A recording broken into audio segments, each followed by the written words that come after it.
Hey, everybody. How are you doing? It's been such a long time since we've been together here. What, yesterday? We had a couple of really cool. I'm still fired up because the guests that are coming on, and I'm really excited about Sean, the next guest. He's waiting in the green room. I'm really excited because there's been a lot of support and I've learned a lot of things, and that's what this channel is all about. As you know, we've got another Bitcoin, excuse me, another Bitcoin interview coming up, and we just had the financial update yesterday, and positive mental, building people and helping them to find their voice and so forth. So that brings me to Sean B.W. Parker. He's this is when we first started talking about doing an interview, I was interested because great speaker and has a good message. But then I started really letting that soak in and look at it. He's a painter, a writer. I think it's Sean. You're going to have to correct me on. Sean is going to have to say the correct facts. I think I couldn't remember if it's 4 or 7 books, and he writes on the issues that he had growing up that made him a stronger person. And we'll get into a little bit of politics here because that's what started this channel. But anyway, with that, I'm going to add Sean Parker to the stage. I missed. It sucks when you miss the button. The timing's off. How you doing, Sean? You look familiar. Hi, Rod. Thank you very much. Have you? Oh, yeah, very, very good intro there. Good, interesting to hear. Thank you very much. I appreciate. God, here, let me pat my. Yeah. All right. That was the height of my day right there. So you're gonna have Sean. You're gonna have to carry the interview now because I think I peaked early. Oh dear. Yeah. So tell me. I mean, there's a lot to talk about in what you're wanting to talk about, and I find. There's the typical description of a person, but when I see the kind of description, your background, your interest, the things you've been involved in, the health issues that you've, it sounds like, my God, very well overcame. And I guess my first question is, was that what has driven you or made you a person of drive? Because, I mean, you've got books, paintings, and then you're a lecturer. I'm missing something, though. Why don't you go ahead and take over so I stop spewing things I think I know? Okay. Well, I think you're alluding to the fact that I'm happy to discuss the fact that I'm very creative. I am in all the fields you mentioned. And I'm a stammerer. Yeah. I'm a stammerer since the age of 5, 1980, and it comes and goes now as an adult. I did a TED talk on it in 2013 in Istanbul. I saw that. You saw that one, right? That was called absolutely stammering and creativity. There you are, and that it kind of connected up the condition of stammering with this creative side, 2 things that I know about well. And then I published a book about it last year as well called Compelling Speech. So there's the TED Talk and this book as a iteration of that. Good title of the book. I like that. Very, very good. So let me ask you is, you said it comes and goes. Is there a number of population? Because I know our past president, Joe Heap, has a little bit of that. And if you're listening to me throughout, every once in a while I get into this, trying to think of the next word kind of thing. And in your TED Talk, you said there was no, was it the TED Talk? one of the other ones. There's no cure for it because there's nothing to cure. So can you get into that affliction and how things go? Yeah, I mean, when it comes to Mr. Biden, like it's the one person in 100 as a general statistic, which is 80 million people around the world, obviously. Wow. So, but there's a lot of people who say I have a bit of a stammer. There's people who have a hesitancy and a bumble and Boris Johnson type of speech, you know. You perhaps, if you say, you know, but and then there's a neurotic block, which is something which will torment you because you can't get over it, and it's like a muscular thing. And the thing about it, like lots of other neurological conditions or muscular conditions, it's like a tick or a limp. The more you practice speaking, in my case anyway, the better it becomes, the easier the stammer becomes to live with. And like, as I've said, it's there. I'll always acknowledge it because I'm not ashamed of it. You know, it's a good thing to not be ashamed of whatever's going on. And then before you know it, you're living in the moment and speaking in the moment, you know. Yeah, absolutely. And for you to achieve all that you've achieved, that's actually an extra level of, you know, I don't want to say pride, but pride. You know, it seems like the people who haven't been given the most make the most of who they are, and I think that's where you found yourself here, right? I guess so. I mean, I don't come from a sort of terribly underprivileged background. I mean, I had a normal upbringing. No, I don't mean that. I just mean the going out and challenge of life to achieve things is something not everybody has. Yeah, I guess so. It's been said. If a thing's inside you, you kind of just do it, don't you? You don't really analyze it too much.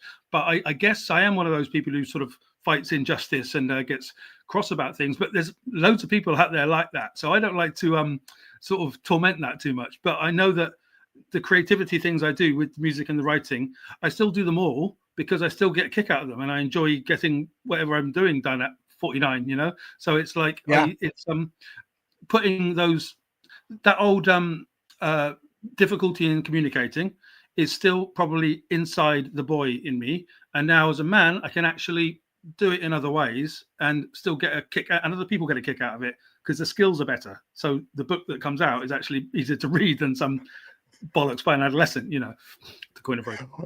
That's a nice turn there. That was very clear.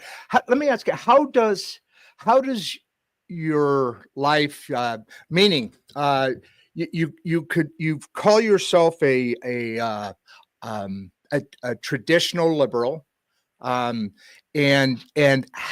that's a lot. A lot of people who are creative obviously lean a direction of emotion and, you know, the more democratic side of things. Does that affect? How does that shape each other? Because you're way against the woke and all of that. How does that stuff come together? What does that look like? Great question. The term, I think, is in the question with the word liberal, which in an American mouth and a British mouth are different meanings. I mean, True. You know, like socialist as well. If you say the word in Britain, socialist or communist, they're not massively onerous, problematic terms. They're just like, eh. But I know that in America, oh really? Certainly not in the same way as the Americans. So there's this massive weight to them. I know. Oh yeah, so, big time. And these days, when you talk about liberal, what I hear from my American friends, and because of X in social media, there's loads of crossover, which is great, and I love it because I love America. You know, and vice, you know, it's a really good here we are. When I hear them say liberal, and they mean the nonsense that can come out of democratic mouths about multi-genders and DEI and all the rest of it, which drives us crazy. Yeah. But classical liberal, to me, just means have an exploratory mind. Yes, being open to freedom, especially freedom of speech. And just because the liberal Democrats and the Democrats have gone in another direction doesn't take away from the original term, which is much more hardcore here. Like David Lloyd George did this country in the First World War, he was a classical liberal, and he was as hardcore as a Republican now, you know? So I don't divert massively from that kind of tradition. It's about being kind. You don't have to say being kind on my forehead, just a kind person naturally, you know? But it's not a virtue. It's just a way that you are as a human being. Absolutely, absolutely. The interesting thing, I'm an independent. You know what the classifications are here in the U.S., right? Democrat, Republican, Independent. Then there's the Green. There's tons of parties, but the only ones that are ever talked about are those. And so I kind of have probably what you're describing right now, where financially I get more conservative about what I expect from our government, whereas socially I lean that way. So I'm kind of middle leaning right, but or would that be right and then left and then right and then left? How would that be? I don't know exactly. It's I think it's in essentially the same place I'm coming from, and I would never identify as a conservative, which is Republican for us, because it's there are certain things in old-fashioned thinking that I'm not comfortable with. Being an artist, I suppose, but so many pals 100%. of mine now, I follow that paradigm has changed in the last 4 or 5 or 10 years when I've realized that everybody is humans. Plenty of Democrats who are very staunch and, you know, normal thinking as well, you know. What we need is a new center, which is a bit more, you know, it's a radical center sort of idea, I guess. For both countries. Absolutely.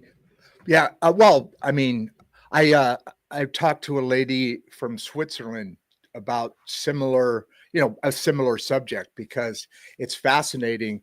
I mean, obviously we as Americans think more about, just like you as your nation, but now we're starting with this technology. We're starting to get the added benefit of realizing, holy crap, this is across the world. You know, the stuff that's going on, and it makes you wonder how is that staged, or how does that evolve, where the nations go through, like we're coming out of the woke, right? We're coming out of the wokeness of life, and so is the rest of the world kind of coming out of that same thing. I mean, we're talking tens of thousands of miles apart and really no connection, but it's amazing how big of a connection the great middle class, you know, the ruling elites, I think are no different here or there, right? Yeah, absolutely. I get the impression just recently that America has no idea how much it leads. What America does, the rest of the world does soon afterwards. And being the special relationship, which we're very proud of, but you guys don't care about because you don't know about it, you know what I mean? It's like we put a lot of store in that. And if things go wrong, we're like, Keir Starmer, do not upset Donald Trump because we have a special relationship. Okay. You know, so it's like we have to follow what goes on there. And thank goodness that the wokery, for want of a better term, seems to be on the way out. Argentina first, let's face it, and then with America after. Argentina is a little country, but it's America coming after that, going, yes, Milei, Trump comes back in. And it's only a restoration of common sense. It's not Republican or Democrat. Yeah. It's a restoration of common sense, you know, and we are 100%. At the same time as you've gone down this route, and all of us are going, thank God we've got Keir Starmer come over here to make us pretty much the most socialist country in the world after North Korea. So we're currently going, it's an amusing. That's not a place you want to be, right?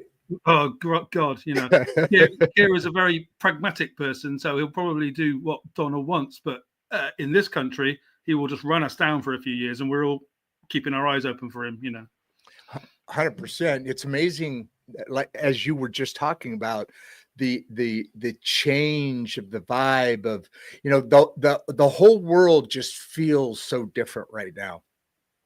And I think it's because, well, you said, I'll take what you said. Everybody looks to America as a, you know, they do what America first goes out after to do, right? So I think beyond, and God, I'm so excited because I don't know how much you've ever seen our show, but it's about the middle class, and it's about, all the things that affect you, health, finance, politics, current events, the media, schools, all of that. I really am starting to, and I call it a utopia on earth. And our founding fathers created the ability to do that. We've lost the message. We've lost the what's the word when you have the you're in control of the conversation. You're in control of the narrative. Yes, thank you so much. You're a better man than I thought you were. I mean, I already thought you were cool, but you're saving my ass here. Thank you. And as if when we get that narrative back, the founding fathers will have, I think, started to realize what first America is going to be about, and then then the free world and so on. But it's really fascinating that we're just continuing to go around in circles and being lied to left and right. But for the first time, I think that might be broken. Well, the administrations of the past, conservative or not, have always thought about doing their own thing. Running their business, and it primarily benefits them or their party. That's wrong, right? It's supposed to be about your citizens, whoever you govern, and in all actions primarily. Do you agree with that? Yeah, no, it's a really good point, and it sort of points to the end of the cycle, the fin du siècle, where it's like the post. With the postmodernism as a cultural force, the chaos of culture we've been living now for 30, 40 years, it's like the end of all the modernism, all the rest, and the violent wars of the last century. Though they still go on, it's like now, and with the fake news that Trump exposed in 16, 17, we've now had 10 years of that and understanding of that. And the people that you've just elected in the sort of the cabinet, as we'd call them, are what Scott Adams calls the pirate ship, aren't they?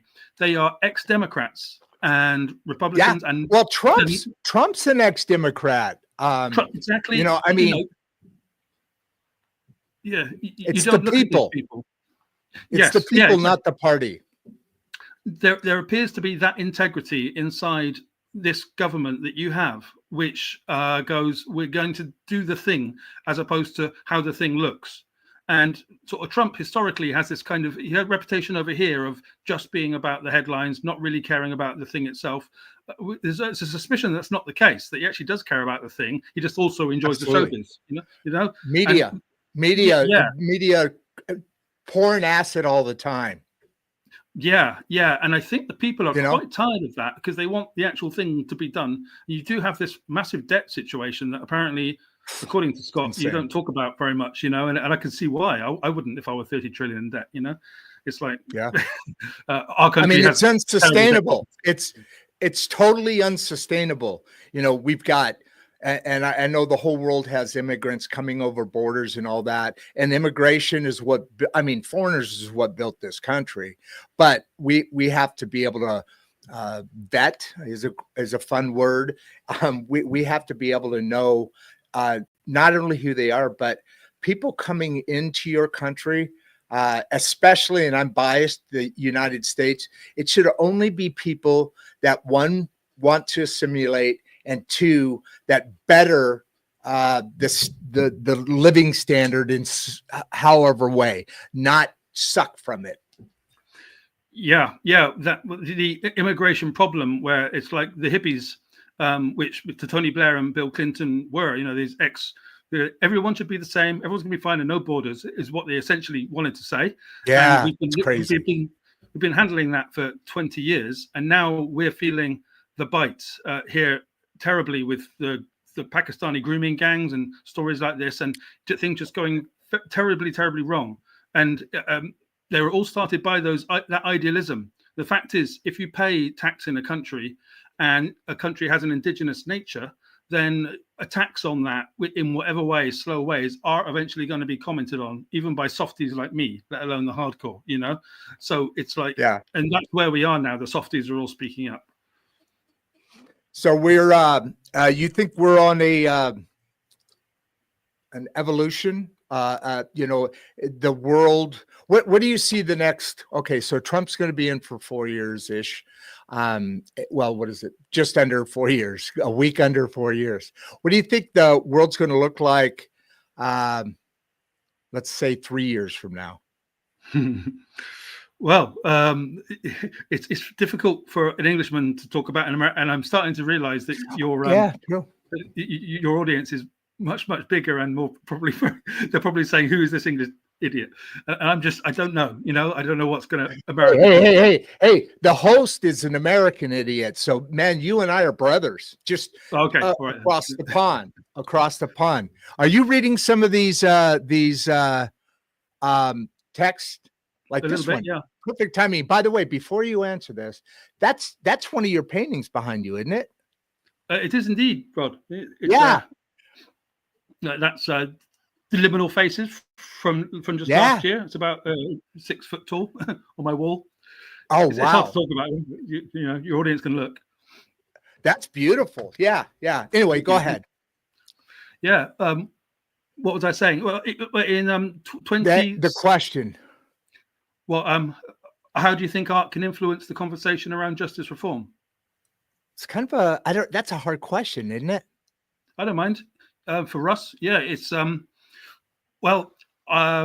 am deeply involved in cancel culture conversation, and the last book I released. That's so big. Expand on it. Yeah, A Delicate Balance of Reason I published last year because of watching lots of artists being cancelled in culture for various reasons. Often, like there's a sex allegation against them, that gets them taken down, or they've said something wrong which is against the narrative, and that's essentially what's been going on. Sort of Trump coming in is a statement from culture to say that that's wrong, but over here it's obviously that's not as much of an issue in people's lives, and the left don't care about it because they think the cancelling is a correct thing to do. So you're saying over your part of the world there wasn't as much canceling, so that's a Western phenomena. Is that what you said, or did I misunderstand? Well, it's a Western phenomenon. We, as I say, we take our ideas from you, and if with the trans business that which has been just unrolled yesterday over there, that unrolling started here a couple of years ago with the pressure put on by various intellectuals against the trans industry, saying that don't be transitioning kids, because it's the wrong thing to do. This went under the radar everywhere because there's so much money involved, and if you went out and said don't trans kids, the money behind that would have you cancelled because they're in the BBC, they're in Stonewall, they're in government, the activists themselves.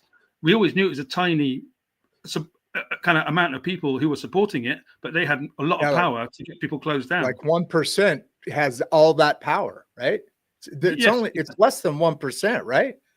Yes, yeah, it's a tiny issue blown up to be this enormous thing and very damaging. Because there's lots of money. That's what you were saying. Because there's lots of money, right?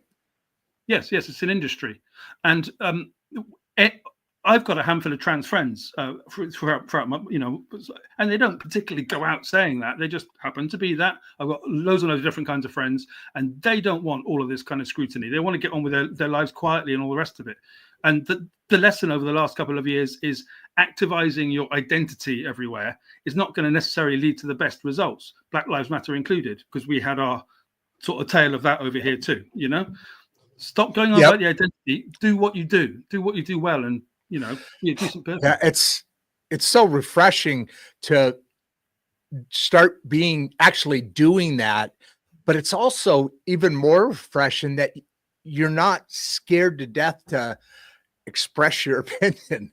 and because you're immediately transphobic, you're this, you're that, and to your point, the trans, mostly the ones that aren't trying to stir things up, are going through. If you remember the gay society, they went through that thing, and they're like, look, we don't want to become a tool of some political strife. Stop it, leave me alone. And they just fell into, when they got out of the spotlight, they just fell into comfort and really living in a beautiful country. Mm-hmm. Yeah, the LGBTQ thing has made a lot of LGB people very angry. They haven't wanted to be co-opted in that way. But the mainstream, the 85%, think it's all over there. It's all sexual weirdness over there. So they happily put it over there with LGBTQ. But the conservative gays, for want of a better term, like Douglas Murray and Andrew Doyle, are out there saying, no, we don't want this. We don't want to. We spent a long time to be normalized by society. And now the trans people are just trying to invert biological reality. We have no part in that. It's obviously a very marginal place. And I've been pointing out, people aren't concerned because it's so marginal. And that's where we are now. But at least we've gone to, because whatever anybody does after age 25, I'm okay with. If people want to go and do trans things, fine. Just don't be pushing it on other people, especially not kids. Yeah, and especially a good point. Kindergartners getting, having trans week, the school and people's, so social lessons and so forth are to be done and learned in the experience of their life, whatever their surroundings are and whatever they're made of, here and in here. For the school systems, it's manic everywhere, right? For the school systems, and to preach these things that biologically doesn't make sense to preach right now. So what does that mean? The schools have been trying to indoctrinate kids into this. What do you think of that? Yeah, well, they have scary ass stuff. Yeah. There's a lot of writers that I to follow on Substack and things. The one being Mr. Joanna Williams is an educational writer. She writes for the Times and Spectator and whatnot. Always about what's happening in education. This way of trying to get kids to, you could say, be sexualized, but what I would say is just to have an entirely adult identity as a bloody kindergartner. Makes no sense. We understand why the hippies might want them to be fully, talk to them like a person and they'll become like a person quickly. What we're realizing now is no, give children childhoods. We always say when there's a tragedy happened, they didn't have a childhood, poor thing. Well, we're taking away that childhood by telling them all about whatever at 5 years old, as in that just to inform them so that they're informed in the future. Well, inform them at 13 or 14, not at 5, is a common sense approach. And then you get told, if you take the books out of the libraries, I hear that this is happening in America in some states, if you take the books out of the libraries and the schools, then you're somehow a book burner, like the Nazis and stuff. Exactly. And like, no, they're just saying don't indoctrinate the children, So that hasn't happened here yet, but we've read about it. I'll tell you what, the flood of information that we have now, and which, by the way, it's not going to be anything close to what AI and the evolving of our societies are. I mean, that's going to be insane. But within this flood of information, it's been nuts because a lot of people can say a lot of things without being necessarily accurate. Or trying to be accurate, but with that same multiple channels, if people go do it, like for me, I'm an independent, so I listen to both sides, right? Because I hear stories about, I hear stories on MSNBC, or a headline or a discussion or a point of view, and Fox and the BBC. Because and then I go into A24, the Jerusalem, the Israel channel. Only when they're speaking American, though, because the rest of it, I'm not that. I told you I wasn't that smart. But if people really sit and get all their information from one source and don't talk about it with other people, they're going to be skewed in the reality, and it adds to the inability to fix it. Yeah. Well, we have the possibility for 8 billion different points of view at every moment. We've had that for 20 years right now with, start of Facebook and the rest of it in 2005. So we have got used to it, and it has brought revolutions in the Arab world, and it brought Obama, and it brought Trump, Brexit, It has an effect in all these social movements. So all good. And that's what the media does. And at the same time, that mainstream media really is on its last legs over here. All the advertising's gone to the internet. Nobody's watching BBC Two because of it. But then Trump goes on to Joe Rogan because his kids tell him to, and that's not why he won, but it's a massive help in people going, Joe's talking to him, and they're actually having a quiet conversation without him being shouted down every 5 minutes like some person on the BBC. It's like, now you can actually, and they're panicking about this. They're absolutely panicking. And here we are in the podcast revolution talking to you and them doing that. And that is where, we're able to have this long form kind of conversation and to-fro, not being edited. That's important. Narrative. That's important. That digging down in levels instead of just being a talking head and running a headline and then talking about it for 3 minutes and then cutting them off to go to the commercial.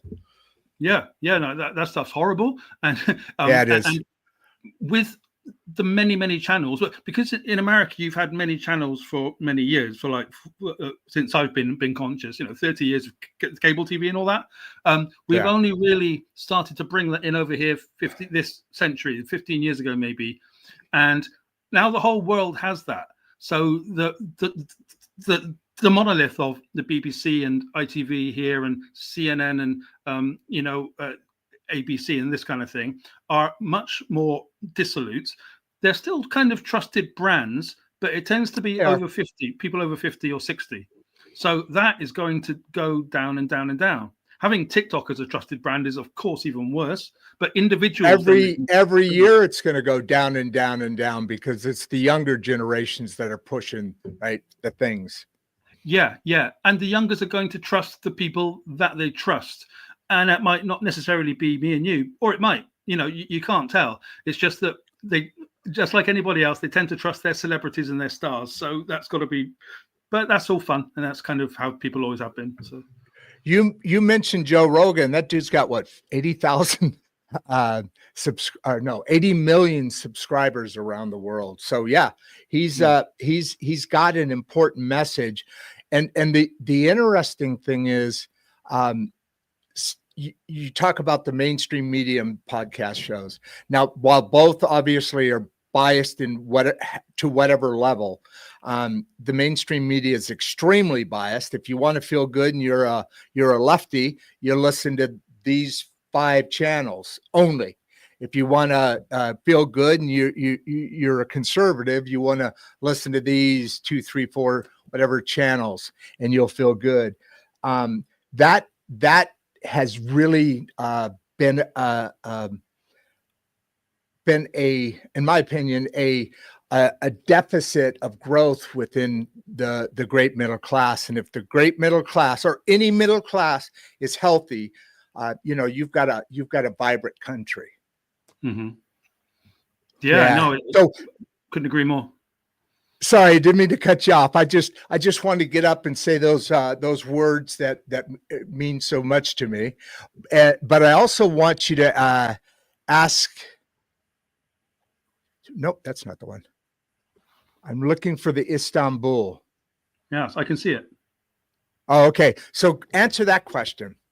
That's an interesting question because I've been to Istanbul. It's a very old, amazing and a lot of beauty within Istanbul, Turkey. And then of course you have the prayer every day. So go ahead. How did your time living in Istanbul shape your views on global politics and culture? From Lynn Sock. Wow. I went out to Istanbul in 2004 and I stayed there till Yep. 2014. I wasn't intending on staying that long. I just went for a holiday, but I didn't realize about the tourist visas. So I got stuck there and went, Oh, really? Yeah, some 2 decades ago now. So that was embarrassing. But funny. then I stayed and I became a name on the music scene and a teacher at the same time. Teacher by day, music scene at night, and a lot of the fun times that go along with all that. Good music, by the way. Yeah, fascinating place for that, of course, the old deep ethnic. But also, as we say here, what are the views on the global politics and culture? At the time, Tayyip Erdogan, the president, was trying to Islamify the country. It's a secular country, Turkey, like America and Britain. It's secular. It has no God in the government, and they proudly do that. But Erdogan is an Islamist in a suit, we can call him. And for the last 20 years has been trying to untangle the secularism in and a very strong army with Turkey. And there were tears all the time. I was there during the Gezi Park riots, where they tried. I'm not familiar with those. What's that? They were riots which happened when Erdogan tried to build a mosque in Taksim Square, which is the Times Square of Istanbul, and they just off it, they tried to build the biggest mosque in Europe there. And the students and the secularists went crazy. They started to protest this like you would anywhere. Just imagine if they tried to do that in New York. And so they went mad there. And we had these riots for 2 weeks. 15 people killed, I think, and many injured, with eyes taken out by the plastic bullets. I got caught up in that, in some tear gas. I wasn't protesting. I was trying to get to work. I got caught up in tear gas and everything. So sure. I discovered what the real cultural tension was. And a year later, I was back in Britain witnessing the culture wars. So, yeah. Yeah, it's interesting, being a curious person. You're a curious person, obviously, because you do so many investigative things, music, art, writing is all, all of that. With the ability to learn so much information, is what I say when I talk about the founding fathers created documents, Constitution, but Bill of Rights and all that, to create a utopia on earth. I really believe, because you talk about trillions and trillions and trillions of dollars that we spend everywhere.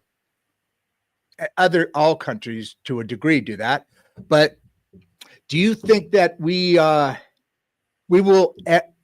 Do you believe that we will ever be able to have a true utopia on Earth? Like, do you remember? Did you ever see the cartoon, The Jetsons? I'm older than you, but it's a space Jetsons. Sort of, yes.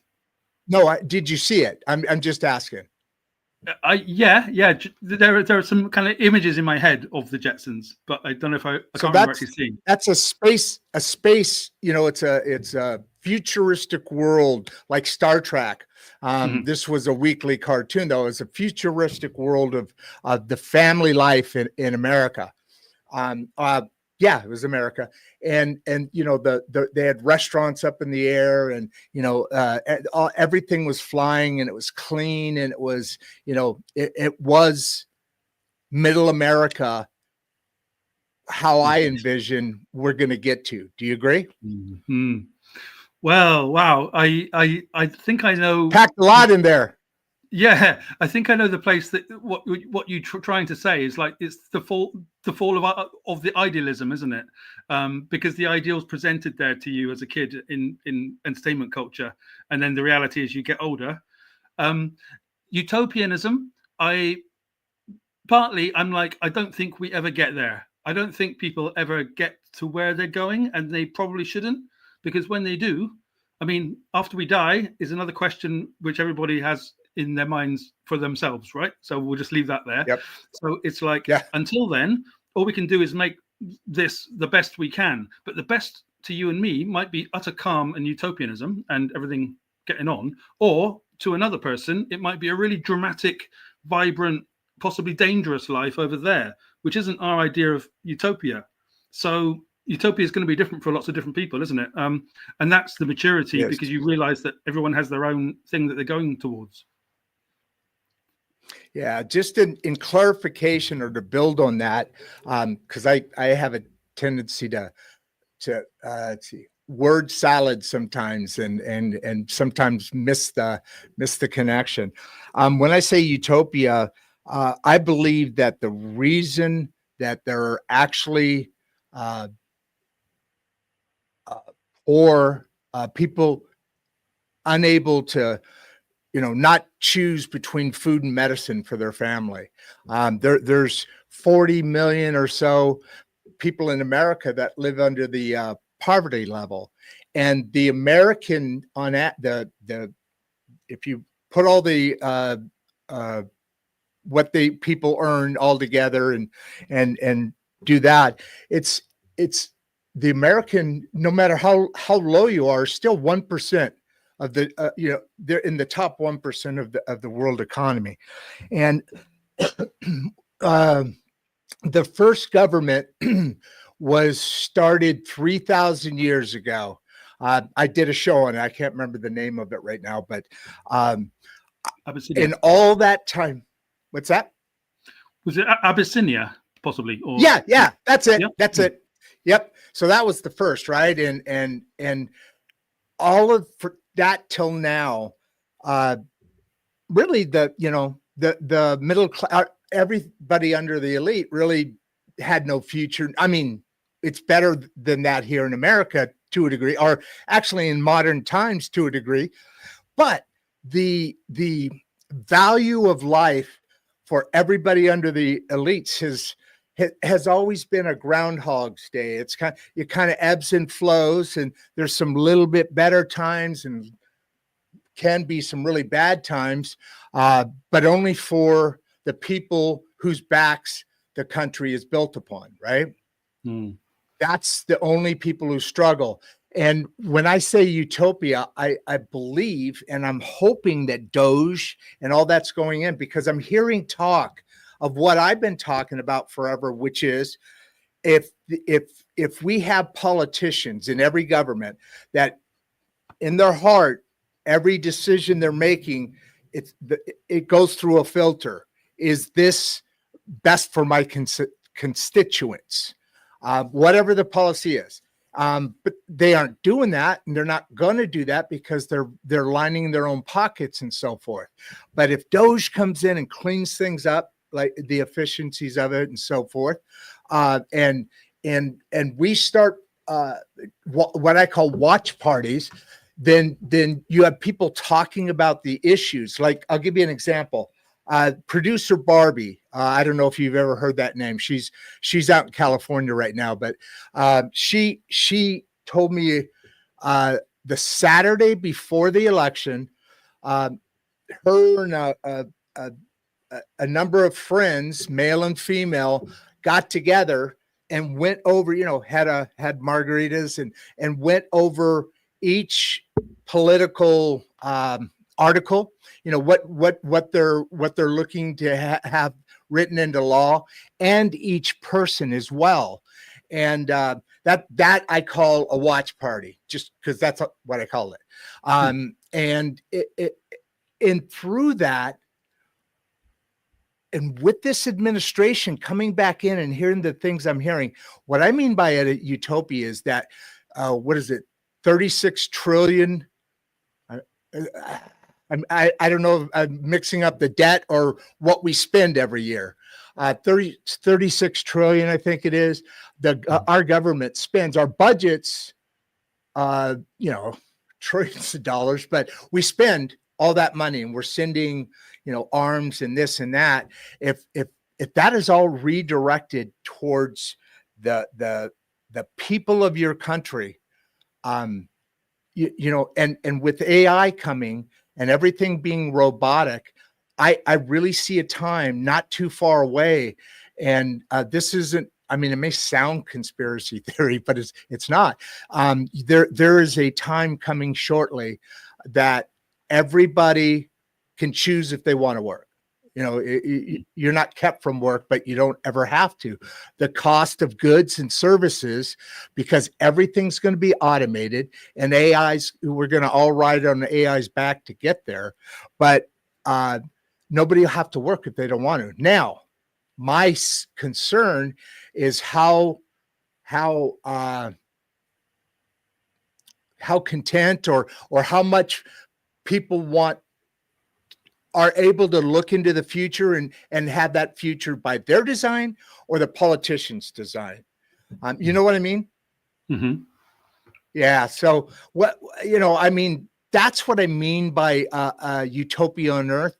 Nobody will live there. There will be not a poverty line, and they'll have the life that they want. They totally choose because, you know, we're Americans. So you have that honor of having that happen. That's what I was talking about. Yeah, no, it's very interesting, isn't it? And I think that the idea of and concerning. And well, because if the politicians drive the narrative going into that, I don't think it's going to be better for them than for us by a great degree, I believe. Sorry, I cut you off there. Go ahead. Yeah, well, the politicians are there in both our countries, I think, to put the decisions of us through. So they're not there to get in any way enriched by what's going on. That's the good thing about Musk doing this, is that he doesn't need to be enriched, you know. And the good thing about any super rich, there's such a lot of gripes about them. The thing about the super rich is that they're beyond the profit motive. So they're actually usually, you know, exactly. Even the tech bros usually have some pretty good intentions behind it. So when it comes to robots, I'm like, when it comes to AI revolution, what I've seen from that in culture is absolutely abysmal. As in, they're quite comedic, all the pictures and stuff. But in what I do, you're not allowed to do anything AI into a writing competition or an art competition or anything. They say if you do that, you're disqualified. So that takes it out of culture. Good, leave it there.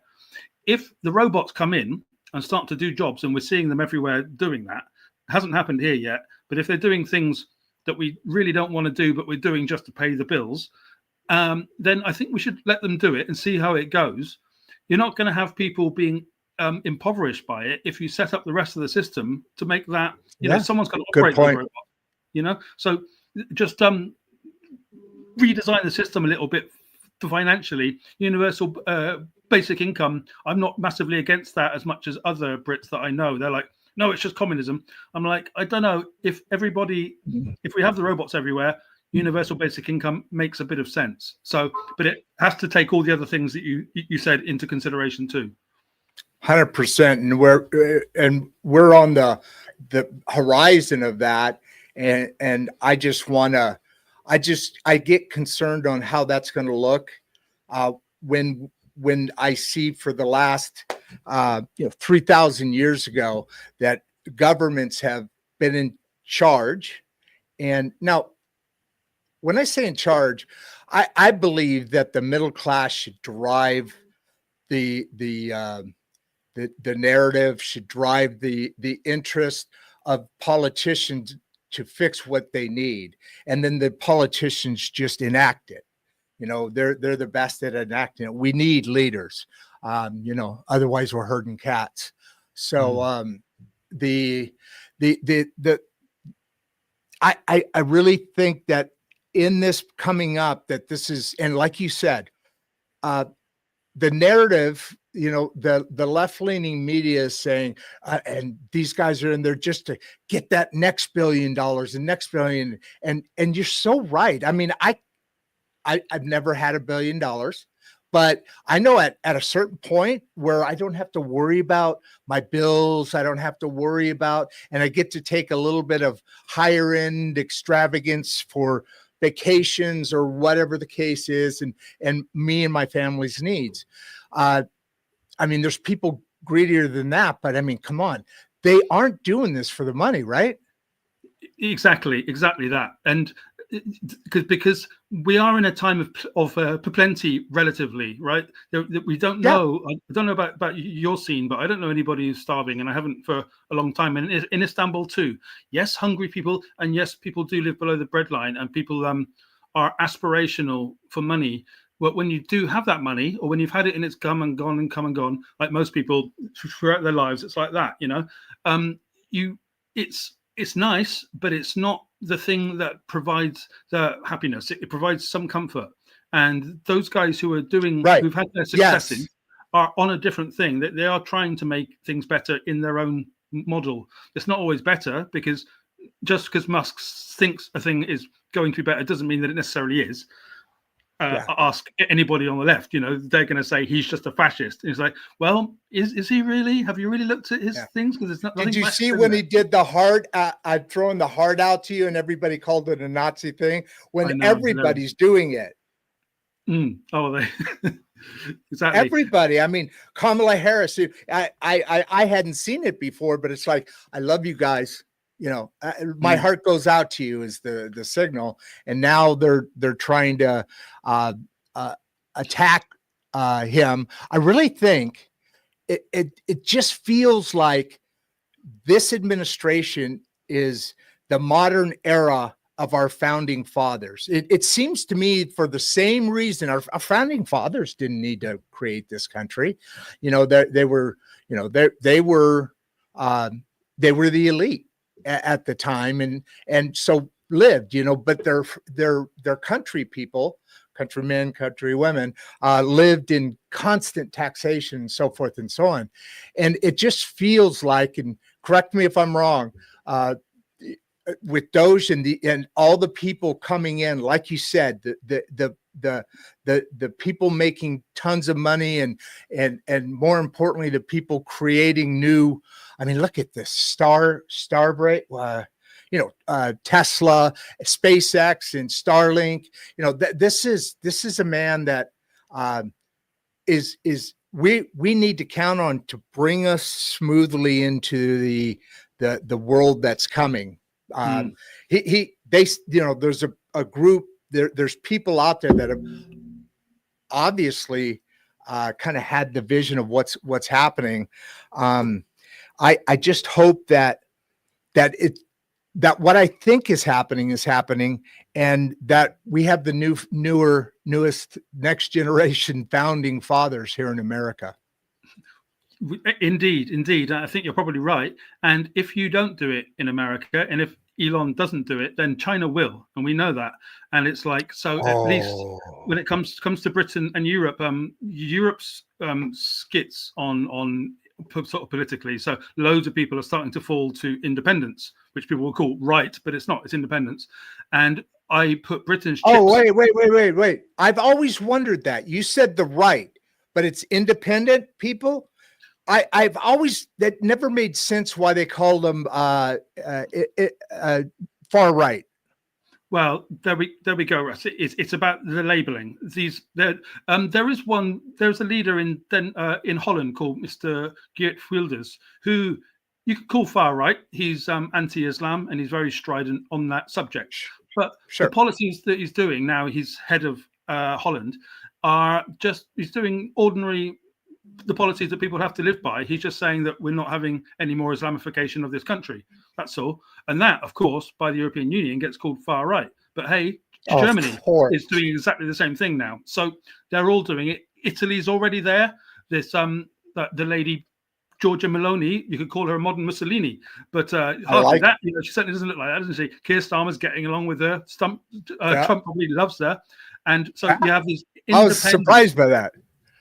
Absolutely. You have these independent European companies now falling to themselves, which, because they're falling to themselves, are being labeled far right, because that's the only thing that the mainstream media has to smear people. Yeah, and that's what politics is all about right now, at least from one side. And I'm biased, but I've been curious my whole life, so I've watched stuff happen, and in that you see things that are trending, right? You see things that are coming up and directions we're going. And I think we in our country and in all countries have moments in time where it's the best that there is for society. You know, it's a high end, you know, the country is doing well and the people are living through it. Imagine if that was like that's just the basics, you know, everything else goes up from there. And I just really believe that founding fathers are here again. And I mean, they weren't great people and they were elites. Sound familiar? Yeah, of course. I'm very, very excited to see what the rest of this decade. I tend to divide things into decades because we are who we are and where we are.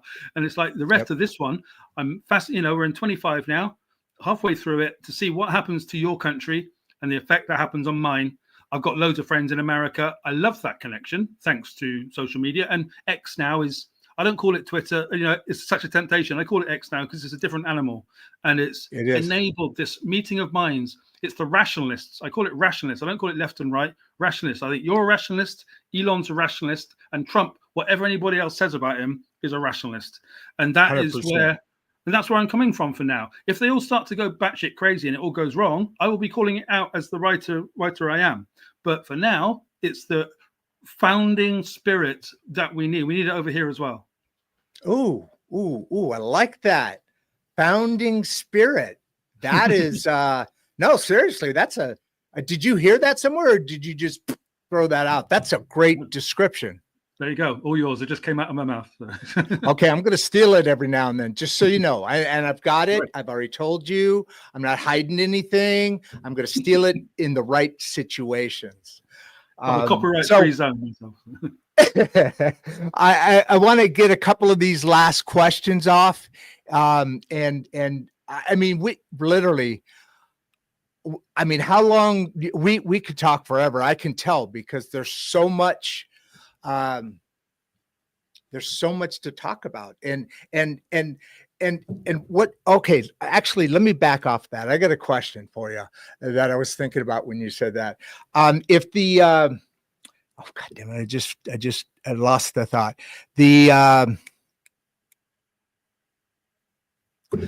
That sucks. I hate that, man. That's frustrating. You know, the older brain.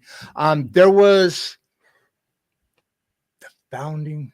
Your term just took me off of it, but I may come back to it here in another second or two. Sorry. In your thought as we wrap up here, what do you want to say in closing and what people need to know and hear? I mean, the economies are going to be changing with the Bitcoin thing. And I mean, let's face it, the world is going to dramatically change. In closing, give me your thoughts.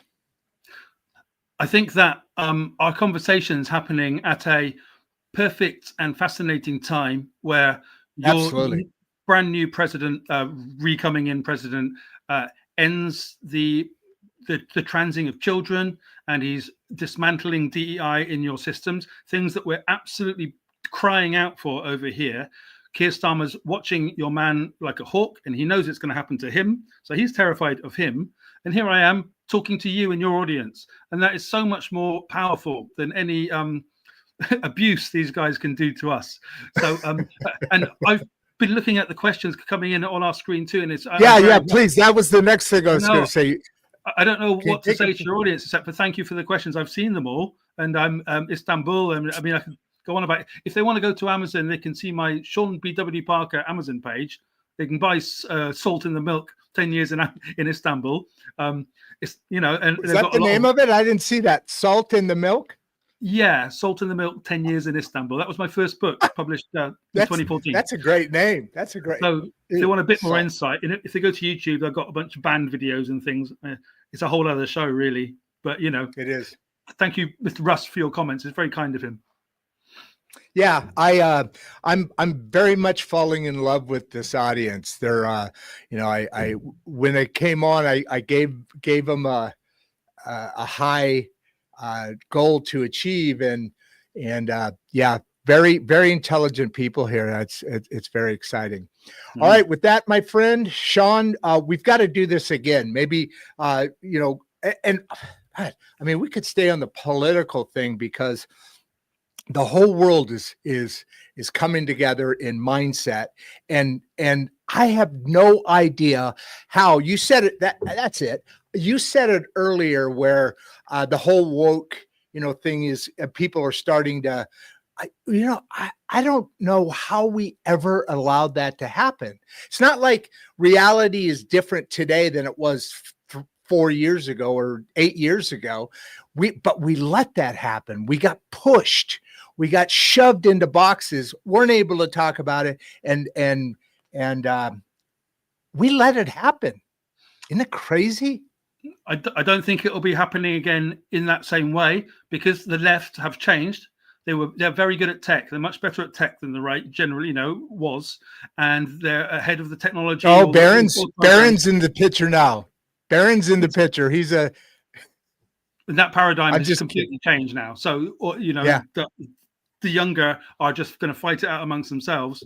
And Absolutely. The left won't be able to do that to the right again. But of course, I want to go beyond those labels as much as I think you do by the sound of it. So it's because the left and the right, it doesn't really make it, independence great. And I support that, I am as well. Yeah. Yeah. I mean, I've done split tickets. I'm not, I in most cases will lean to the right, but because you just see more success in that style of governing for our country. All right. With that said, my friend Sean, you've been fantastic. I love this. And I hope we get together and do it again real soon. And just push everything else out, and let's go down the road of politics. And if we run out of stuff to say, let's talk about your paintings and your books. I love it. I'd love to come back. It's been a real joy. I'd love to. All right. Thank you very much. Say bye to everybody now. Bye-bye. See you, everyone.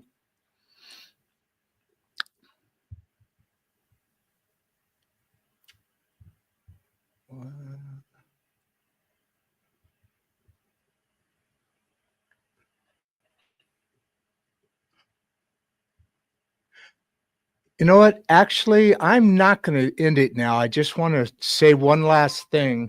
Let me come back on here. I just wanted to say, see you, Sean. I just wanted to say, that was a very interesting conversation. But what's fascinating to me is the more we talk to people, I always say hi to somebody, wave at somebody, create a vibe in your space that when you get into other people's space, that space now is better than when you were there. You create a vibe, and humans are a social animal, and being a social animal, they I believe communication, being put in boxes by our politicians and not being able to expand our thought on any whatever subject, I think has been extremely damaging to the culture, and thus the structure of every government, in different ways. So I'm going to keep doing this. I appreciate everybody's support. I see everybody's kind of diving off now. I appreciate everybody's support. I hope you see from the different interviews, especially like Sean here, who comes from a completely different background structure of governmental influences and society norms and so forth. But at the end of the day, I started this off by saying we need to get to know each other, because whether your race is different, your beliefs, your religious beliefs, are different, except for the extremes. Everybody who's got a wife and 2 kids want the same exact thing. And our government keeps us apart, because what we get is nowhere near what everybody wants. So we have to band together and look at this today. I mean, we're talking about, I'm, I know you're going to kill me, Sean, halfway across the world, whatever it is. The ability to have a utopia, the ability to evolve as a society comes from being freed up by our politicians to bring in politicians, and this is on us, bring in politicians that do what they do because they feel a debt to their country. And that's what I really believe. I mean, look at Trump. My God. It was amazing that he's still doing this. I mean, geez, he didn't have to. Why is he doing this? And it's not to make more money. I think it's to make the new world come in. All right. With that said, everybody, I am talked out. Can you believe that? And I just really feel blessed and feel happy to be able to gain more of an insight.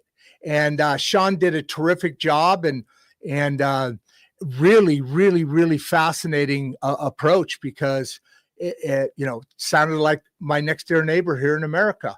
The whole concept of moving forward is a known factor around the world. With that, I love you guys. Go say hi to somebody. Go shake somebody's hand. Go make somebody's day just a little bit better. Give them a compliment. I've noticed I'm doing that. And like our one speaker said a little bit ago, when you meet somebody new, make it a goal to be deeper in the conversation than within 3 questions. And watch that video. It's with Terry Tucker, and it's such a great way to be able to come back together as a society. All right, love you again.